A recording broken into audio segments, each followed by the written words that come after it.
Hello, Nation. I'm here with my good friend and colleague, Jeremy Pettis. And today we're going to talk about the Tandem Control-IQ. Very exciting. Jeremy, first let's just tell our viewers the way life used to be in the dark ages with pumps and CGMs. Yeah, so it used to be that they just didn't talk to each other at all. You had your continuous glucose monitor that would tell you what your blood sugars were, but the pump didn't do anything with that information. So if you were high, you were low, it didn't change anything. You still had to use your brain to bolus and That's correct. a problem. And I know, that's why my blood sugars were all over the place. And for folks who didn't even have a CGM, you just prick your finger and there's your blood sugar, and there was no communication. And then not too long ago, Tandem came out with a system called the basal IQ. Based on the measurements from the CGM, the Dexcom, that went to the pump, if it predicted that you were going to hit your lower limit in 30 minutes, it would turn off your pump.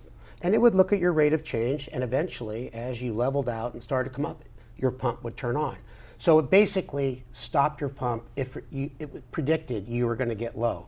Now, the exciting thing that we really want to spend most of our time with today is the Control-IQ.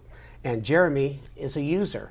So I think there's no better expert to talk about than Jeremy. Yeah, so I've been using it for about 2 months now, and actually came from Loop, so I wasn't using basal IQ.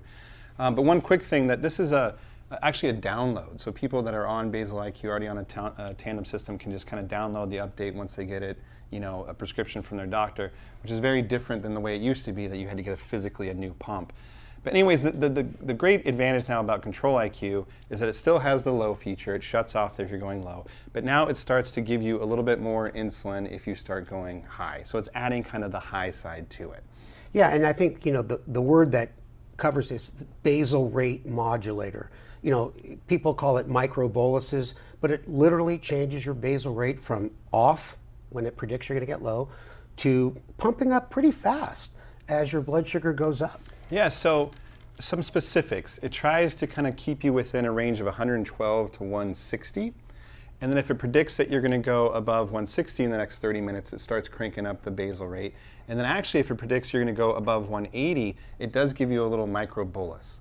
And it's about 60% of what you would normally need to get down to 110. So it's not like a full mega correction dose, but it's these little taps it can give you, I think, every hour to bring your blood sugar down, which is especially useful at night. I can't tell you, how nice it is to go to bed at 150 or sometimes even 220 and just have it bring your blood sugars down.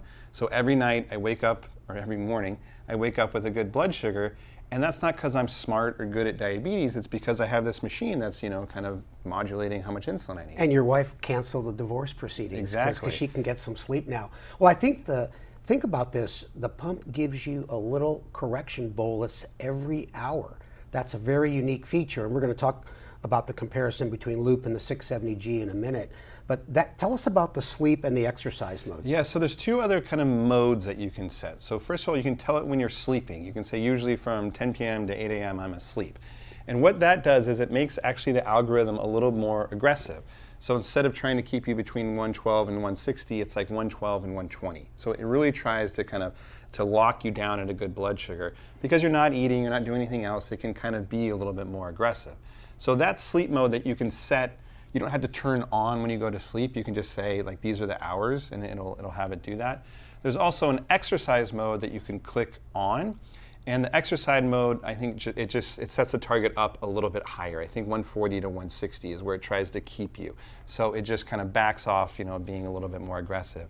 The one thing you have to keep in mind about the exercise mode is it's very easy to forget to turn it off. So I've definitely gone to the gym, do whatever. I turn on the exercise mode, and then, later that night I look at my pump and you see a little running guy. You're 150 all night just long. it's doing its job. But that's one thing you have to remember to actually turn off. Now, have you had any problems exercising, getting low, and do you have to put it in exercise mode a certain amount of time before exercise? Yeah, I always do. I always, like half an hour, an hour before I exercise, I like to do that. And you can still suspend insulin delivery, so I'll do that every once in a while, like when I'm exercising. And I've been doing pretty well, I think with the combination of the pump and carbs and all the usual stuff, but it helps a lot. You're not here to brag, but what's a typical time and range for you once you got used to the system? Yeah, I think, it's pretty common to be 80% or above. And again, I feel like I'm more comfortable saying these things because I have a system that's helping me with it. I'm not feeling like, I'm bragging that I'm so good at diabetes. And what's nice about it is that what I really do is I use the kind of the auto bolus feature, so I'm not really looking at my pump. I just do a couple clicks to when I eat. And then other than that, I'm not looking at my pump. I'm not really poring over what it's doing to my basal rate. I've kind of realized I don't care as long as I'm in range and it's doing something, and I've been able to let go a little bit. Yeah, that's impressive. Yeah. Well, what does it not do? So what does it not do? So you Control still expectations, you know. So, if you're cruising around at 300 or 250 or whatever, I still give it some help. Do some corrections to bring it down, because it's going to try to bring you down, but sometimes you want to be a little bit more aggressive. So you still have to correct for those kind of stubborn highs. And obviously you still have to bolus for food. Still pre-bolusing, 20, 30 minutes before I eat. Just give it, like a little quick thing to bolus. So for food and for corrections, you still got to do. Yeah, and we're complaining about that, right? Now, how does it compare to the Medtronic 670G? To give them credit, they have the first approved hybrid closed loop system, came out a couple years ago. Yeah. I mean, personally, I think it's a better system, and I really think that we've kind of now have our first true hybrid closed loop system because of the CGM component. It uses the Dexcom G6, so you don't have to calibrate it. Which is huge. You're not doing finger sticks. It doesn't kick you out of this kind of auto mode, so you're kind of in this hybrid closed loop system, essentially no matter what. So that's a big difference. Yeah, that's but they do get credit for breaking the ice there. Now, what about looping? You were looping for a couple years with an old Medtronic pump, Yeah. And so I think it's the really important question. How do the two systems compare, at least in your experience? Yeah. So I think. People will like one or the other, and there's no wrong answer for sure.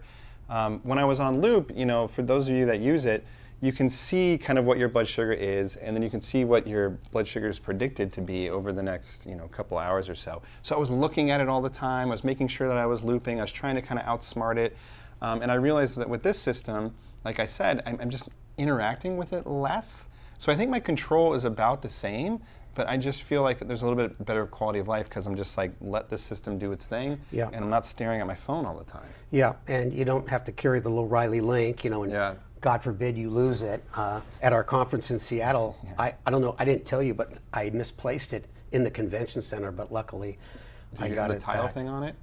I did not have my tile thing, but I'm going to get one for it now. I will say though, one nice thing about Loop that they will supposedly bring to the Tandem product later this year, is that with Loop you could bolus through your phone and through your watch. So that was really cool, just like a quick bolus.